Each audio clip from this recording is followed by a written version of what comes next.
The World Touring Car 800 at Sardegna on Gran Turismo 7 is a great race for earning lots of credits. A race that can be done in lots of different cars. And here are 4 great cars you can use from the Group 1 category. Working our way through just over a decade of modern Le Mans greats, here's how to earn 1.5 million credits in around 50 minutes or so. On GT7.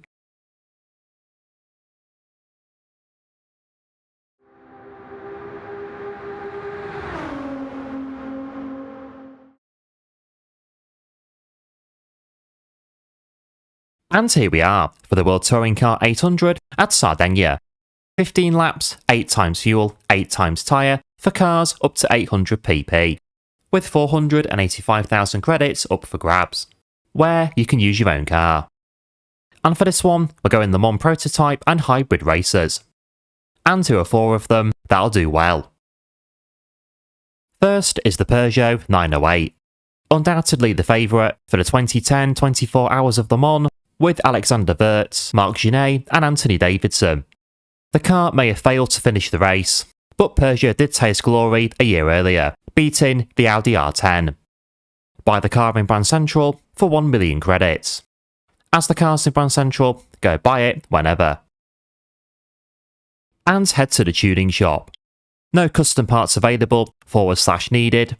Just need the power restrictor and ballast, medium RPM turbocharger, fully customizable racing transmission, and racing hard tyres. These parts will be the same for the other cars as well. So for this one, we're just going to do one visit to the tuning shop to save time. And here's what we'll set the Peugeot to get ready for the race, which will be roughly the same for the others. No custom parts available or needed for the other cars either. Easy builds all round.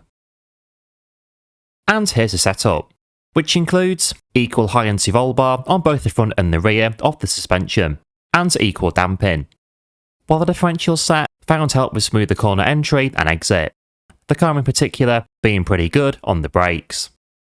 And the fully customisable racing transmission is set to 350 km an hour, the gearing left as standard. The power restrictor is set to 76 and ballast on 90, the ballast positioning on -50. The fully customisable ECU is set to 75, downforce minimum on the front and maximum on the rear. And the medium RPM turbocharger is active. Power brake balance works well on the rear, but can be changed. And with that, all done on 799 pp, 562 brake horsepower. For the race, fuel mix 1, and away you go. The Peugeot 908 will get you through to the front pretty quick. And the car does have great handling. Found it is very smooth on acceleration and on braking. Pit stops end of laps 5 and 10, fuel to the top on the first stop, fuel and tyre change on the second. Tyres can last the whole race, but changing them just gives you a bit of extra grip in the closing stages. Finishing this one in 24:40, averaging mid to low 134s a lap, fastest lap 133.962. The Peugeot 908 is a great car for this race, very efficient and handles the track very well. With its smooth manoeuvrability, it is for sure a very easy way to get through the race hassle-free, making victory a very foregone conclusion. The next car we're going to look at is the Audi R18 TDI. 1 year on from Audi Sport North America to Audi Sport Team Joust in 2011, with Marcel Fassler, Andre Lotterer and Benoit Tradailleur steering the R18 TDI to the Mans victory, only just beating Peugeot, who were back looking for revenge. Buy the Audi R18 TDI from Brand Central for 3 million credits. Being in Brand Central, buy the car whenever. And here is a setup, pretty similar to the Peugeot, with a bit more negative camber on the rear than the front of the suspension, and on this one, equal ride height. The differential set found working helping the Audi steer in and out of corners like the Peugeot without too many issues. And a fully customisable racing transmission is set to 340 km an hour, the gearing left as standard. The power restrictor is on 70, with ballast on 100, the ballast positioning on -50. The fully customisable ECU is set to 82, with downforce minimum and maximum on front and rear. And with a medium RPM turbocharger and brake balance on +5, you're ready to go. On 799 pp, 559 brake horsepower. Into the race then. Fuel mix 1, pit stops, laps 5 and 10, and all covered in the Audi R18 TDI. The car driving and handling like the Peugeot really well. This one is for definite a two-stopper, the Audi being a bit of a gas guzzler, but it doesn't impact on the performance nor the outcome of the race. Full fuel refill on both pit stops, tyre change on the second, to top up the grip levels to the end. Finishing this one in 24.51, averaging high 133s a lap, fastest lap 133.582. Although the fuel wears a bit on the steep side, the Audi R18 TDI is a great car to use, and pretty much matches the Peugeot on both race pace and time, taking lap and traffic and other obstacles into account. And certain victory in the Audi is yours for the taking. Now fast forward to 2016, and to the Porsche 919 Hybrid. Into the world of hybrid, and one where Porsche seems to have the upper hand, winning the World Endurance Championship that year, as well as taking a very unlikely win at Le Mans, when the lead Toyota broke down with just one lap to go. In scenes of disbelief in both garages, a real classic Le Mans moment. Buy the Porsche 919 Hybrid from Brand Central for 3 million credits. Again, Brand Central, grab the car whenever. And here is a setup. Going for more negative camber and less toe angle on the front than the rear of the suspension. While the differential's set, again helping out with cornering. The Porsche having both front and rear. The acceleration turned up a bit on both, found isn't too bad. And the fully customisable racing transmission is set to 340 km an hour, the gearing left as standard. The power restrictor is set to 91 and ballast on 200, the ballast positioning on -50. The fully customisable ECU is set to 100, with downforce again maximum on the rear and minimum on the front. And again, with the medium RPM turbocharger active and brake balance on +5, that's again 799 pp, and on the Porsche, 539 brake horsepower. For the race, fuel mix 1 from the off, and battery power all the way round. The 919 Hybrid, with its battery power, will power you around and through the race very easily. Go in the pits on laps 5 and 10, and keep going in a very well planted car.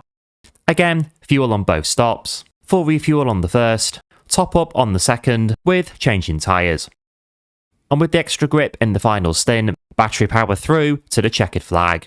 Finishing this one in 24.17, averaging mid to high 132s a lap. Fastest lap 132.368. The Porsche 919 Hybrid is a great choice for this race. With the added battery deployment, this one is the fastest yet. A very good handling car that will for sure get the job done very easily.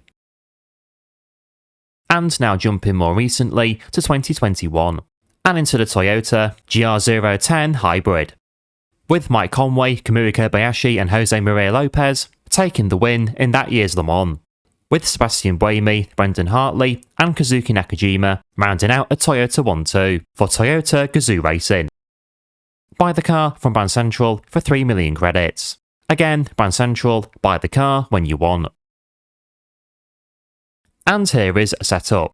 Trying to get the car handling well enough, taking its additional weight into account, the car being the heaviest out the group. And with the differential set, found this particular suspension differential package seems good in doing the job.